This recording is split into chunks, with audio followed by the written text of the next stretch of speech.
Hi. Hello. How are you? How you guys doing? It's time for that time again because we finally got our Suptix thingy. Yeah. Okay. um. So I will be covering the new characters that was that was added, or new stuff that was added into this specific one. And along with the characters that got rebalanced that are unlimited and in this pool as well. Whether it's worth it or not or something. I guess I'll just comment stuff for those characters too. And maybe I'll do some special mentions if I actually remember them. I'll do some special mentions to certain characters that probably get like became much better as time moved on or some shit like that. Yeah. Right. Okay. So first one, we're gonna go with fire. So the new character has been added in is Tabina, the Hollywood superstar. Just get her because Tabina's support is.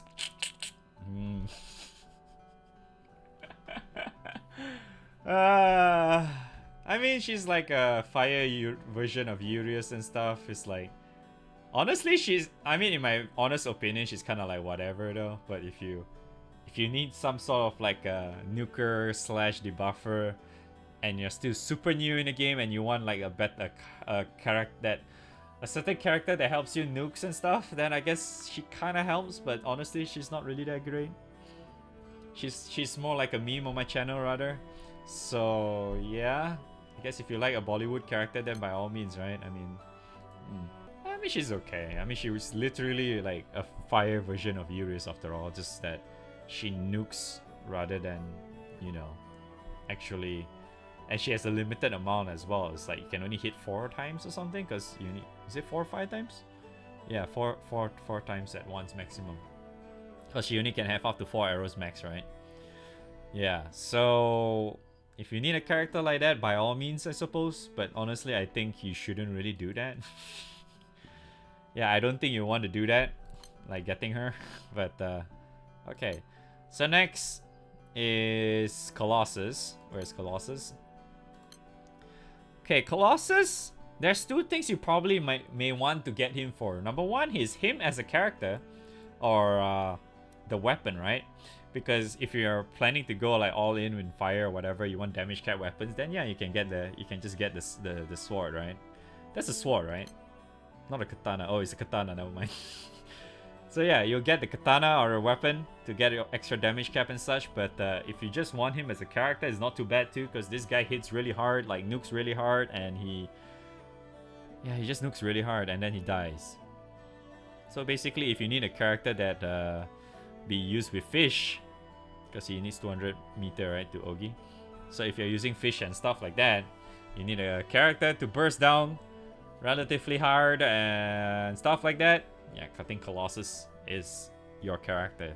You can just, I don't think you can go wrong in that regard, especially when you need help in like your fire OTK or some shit, or you know, like building stuff, like you want to just get your blue chest stuff for like fire favorite kind of things. Yeah, I guess if you're planning to go for that, then by all means, right? I think Colossus is okay. The last one, unfortunately, Sig is not here. Else I'll definitely call Sig out as well, but Sig is not here, so we're gonna talk about Flare Potato. Oh man, Flare Potato got recently rebalanced.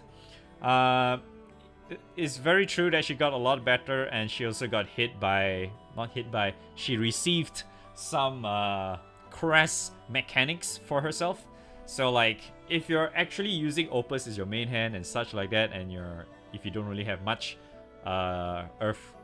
fire characters to begin with, and you kind of want to play around with flare and stuff, or like, you know, if you want to debuff here and there and make yourself stronger along with that raid boss, by all means, okay, I guess that works. But in my opinion, it's just more of, if you're planning to use Opus as your main hand, you're just gonna keep her in the backline permanently, so you can use you make use of this.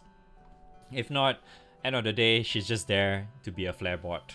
Despite having the buffs, yeah, she's still gonna be a flare bot. As for more in-depth stuff, you're gonna see that in my individual video later. Water is unfortunately, there's no new water characters, so the only one that is probably I'm going to mention is obviously Silva, because she was recently rebalanced. She's honestly the same thing, in my opinion. She works almost exactly the same, if not just slightly faster and less clunky. Yeah, that's it. I probably not gonna put out a video for her because I do not have the character. I can't really test it out and talk about her. I can just talk about her quickly right now for you. So she's still literally like your usual nuker OTK kind of thing, especially if you do not have like a lot of good nuking characters and such, right? If you do not have Doggo, and for some reason you do not have Lyria yet, or you know, stuff like that, or you do not have like Summergrea, Yoda, all that stuff. Yeah, if you don't have any of those characters, I guess she kind of helps. But like, in my opinion, is like if you're planning, like you're still relatively new and you need a character like that, I would really suggest you to just get Yoda and be done with it. I honestly think Yoda can do a whole lot more for you compared to Silva at that point. So yeah. So Kag recently got a rebalance. Honestly, I think her skill set is not too bad, but I feel like her new change, like with the whole crest stuff and all that, like all her new buffs and all that shit, I honestly think she's probably only a lot better when you're using Harp as your main hand and such, or like you just put her with Kame and stuff like that, and then you just make use of the whole, what's that? All right, it's not written here, right? But when you get her full limit break, you get the keen. I think it's called the keen buff or whatever, which gives you supplemental damage on crit and stuff like that. Yeah, so she's not too bad, but I feel like I think before that happens, you kind of want to wait and see how Rising Force turns out to be. So because I got a feeling that once Rising Force comes out, she might be a little bit more useful, especially in a backline, because you know, Rising Force is a harp only class and Earth's Opus is a harp, so there's a chance that it might be really, really nice. But the really huge problem with her, I honestly think, is just the 3 turns, 7 turns thingy. Is just, it's kind of slow. So yeah, I feel like most of the time you may still just use her in a backline regardless. But yeah, I really think that her passive may be a lot better only when you have like Rising Force or some shit, or especially when you just, you know, just use the Opus as your main hand and stuff like that. Outside of that, there's really not much to say, unless you're planning to like, or more like, sorry, unless you have already luck shit Dogus like crazy, then yeah, you could go with that. But I think that's, as a normal player who is not really like into whaling and stuff, yeah, I don't think you need to really care about that. So yeah. Another thing probably I would like to mention once again is that because nowadays, as you can tell, Kame is probably getting a lot stronger again because of like certain additional characters that has been added in recently. You know, like like Halloween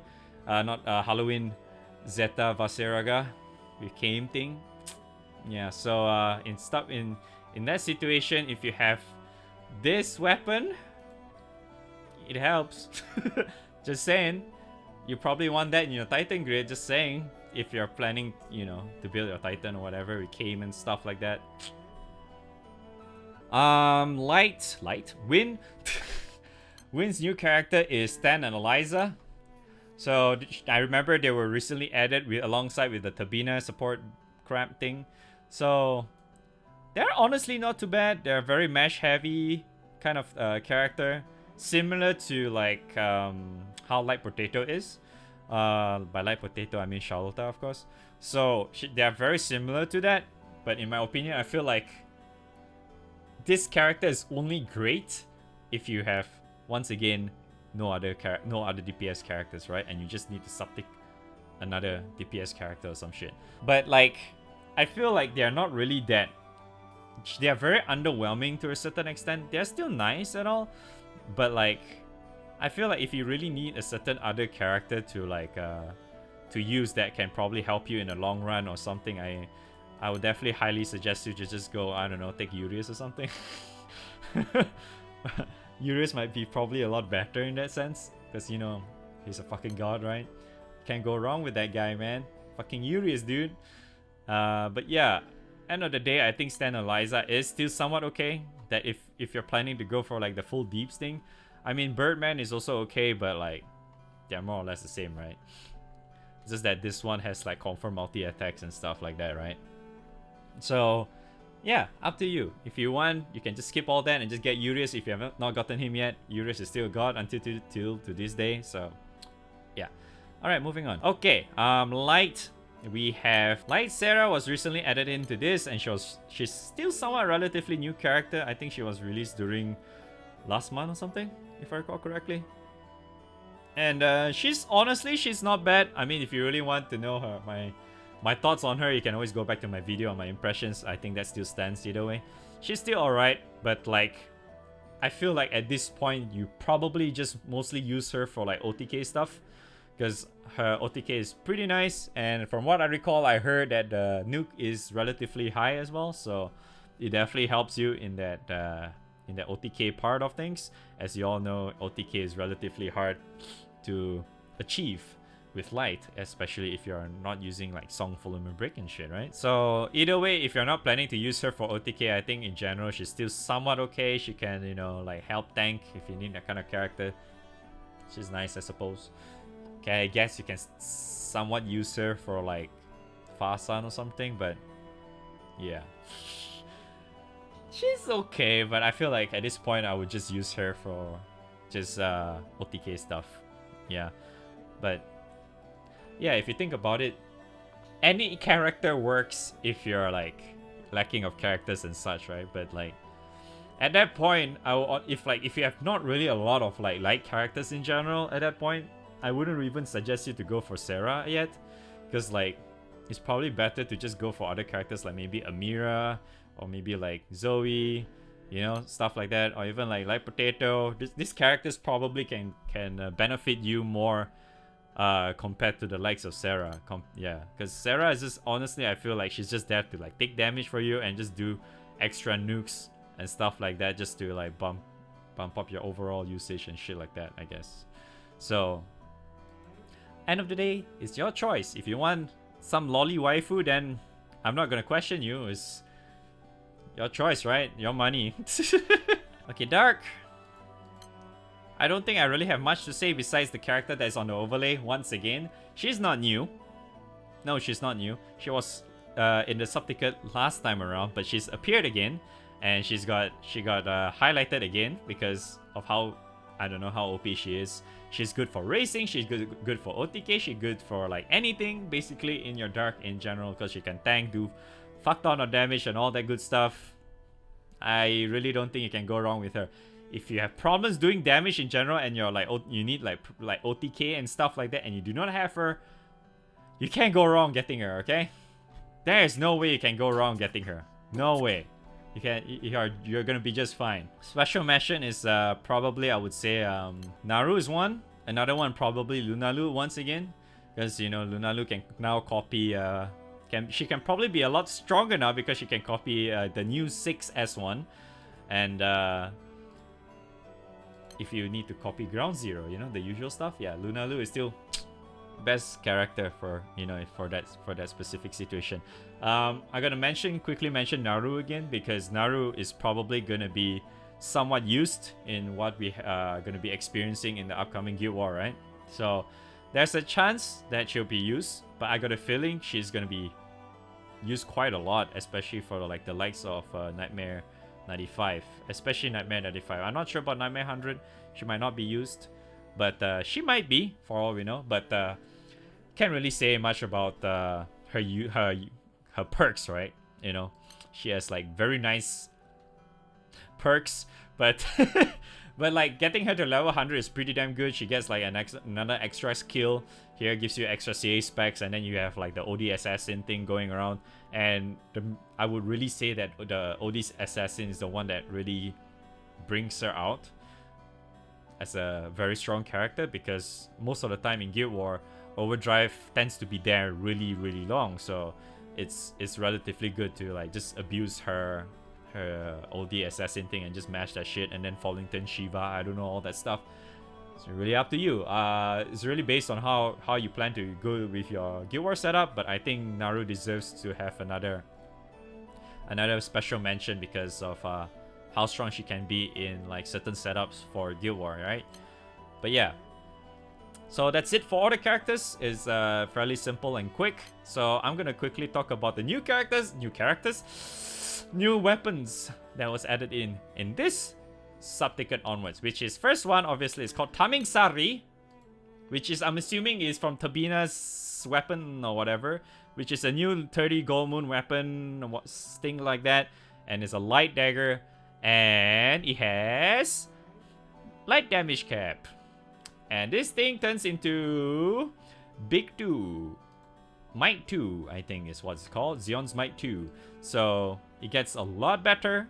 And it's honestly probably one of the better weapons you can get as light if you're wheeling, I suppose.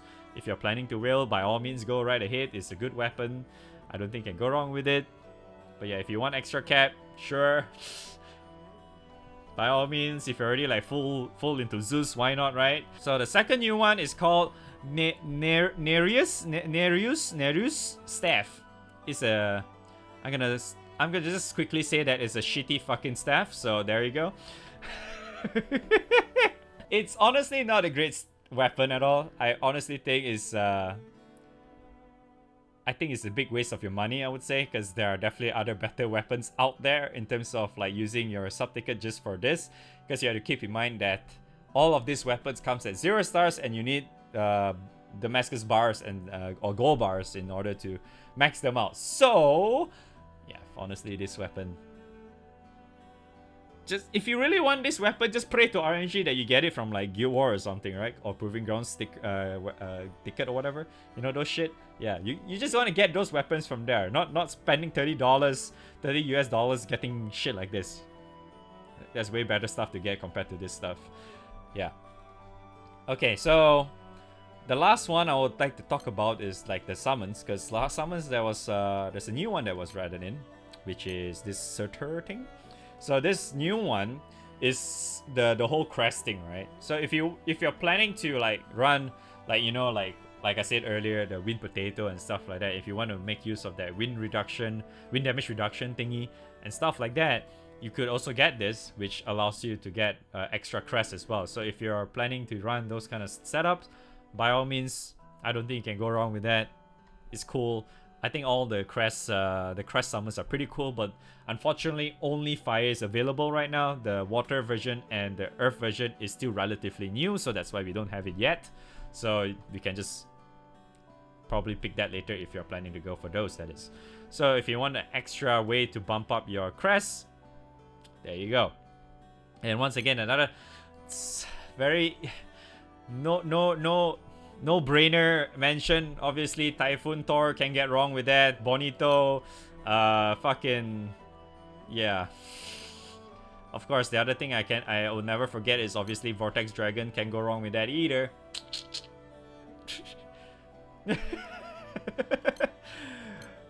Yeah, obviously that's me joking, but yeah, you get the point, right? So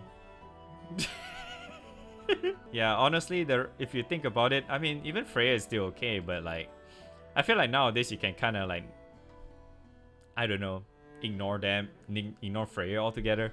And then not to mention, if you're planning, okay, so another mention I would say is like, if you're planning to go for like Kame, Vasiraga, Zeta shit bullshit stuff, Gorilla is definitely the way to go. I would definitely give a shout out to Gorilla as well, because full limit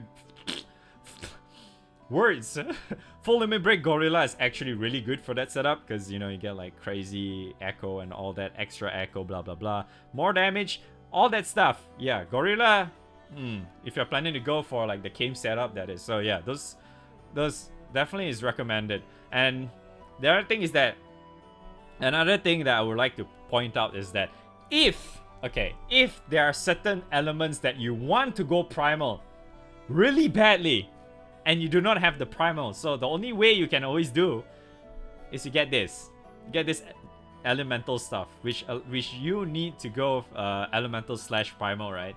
It's probably in certain setups may not be as good as you going double primals, but some of them probably can be emphasized a lot better if you're using both elemental and primal, right? So there is at least a small window for you to actually go into primal by grabbing any of this, right?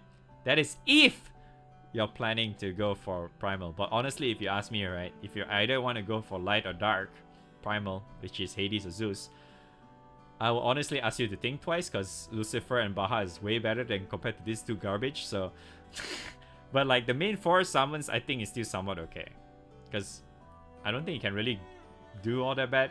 Like, as for example, right? For example, if you do not have Europa and you want to make use of, like, you want to go for Elemental Varuna, right, for water. Honestly, Poseidon is not too bad, even though the stat sucks. But you can still somewhat make use of that, seeing how, like, the debuff at the call is still somewhat, at least a lot better if you don't really need the, what's that? The res all too much, right? So you can just make do with that. So same goes for Win. If you don't really give much shit about the 10,000 shield from Grimnir, you can honestly just go with Anet. I don't think you can really go wrong with that. I mean, you get an extra nice nice picture on your main screen, I guess, if you're into her. I mean, she has very nice legs, I suppose. It turns on for some people. I'm not really going to question your taste, but yeah. So you have a choice in that regard. That is, if you're planning to go with that. I'm just gonna quickly mention that. So yeah. So end of the day, it's your choice to what you want to spend your $30 with. So I've just given you majority of the stuff that is worth mentioning. And besides that, I don't think there's really much else for me to mention. So end of the day, you just pick for your dick and you don't really give much shit. Yeah, just slap your dick somewhere and hopefully it lands onto like one character that you like or some shit. Yeah, that works, I suppose.